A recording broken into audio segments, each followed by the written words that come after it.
अब जाडो छ, धेरै चिसो छ, तातो तातो खानु होला। अब हामीले यो मानिआएको परम्परा कहाँदेखि कहिलेदेखि भन्ने पनि कुनै उल्लेख पनि छैन र कहिलेसम्म मान्छौँ कहिलेसम्म मान्दैनौँ भन्ने पनि उल्लेख पनि छैन। कुनै कहाँ यो आधारित कुनै शास्त्रमा दिइएको छैन।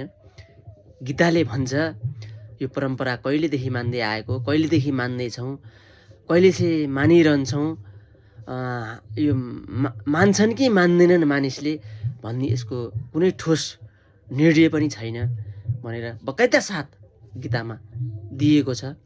तर पनि हामी मानिसमा एक दिन मर्नुपर्छ भन्ने सबैलाई थाहा छ नि हे। तर थाहा हुँदा पनि आज सम्पत्तिको लागि, पैसाका लागि हत्या, आफ्ना दाजुभाइ आमा बाउ काटाकाट मारामार, दाजुभाइमा झगडा, एउटा जग्गाको निम्ति, एउटा सम्पत्तिको निम्ति। ए भगवान्, थोरै बस्ने ठाउँ भए त पुगिहाल्छ नि। धेरै सादा संसार मात्र भएर के गर्ने र? मरेर त माटो छातीमा लाखेर लाने होइन। म त यही नै भन्छु, सबैलाई सजेसन यो जनचेतनाको लागि नै होस् र यहाँ गीतामा दिएका प्रश्नहरू पनि यस्तै यथार्थ छन्। के गर्नु? जय शिव शम्भो। म केही बुझ्न सक्दिनँ। भगवान्ले एक दिन सधैँ दिन्छन् यो कर्मको फलको त अवश्य।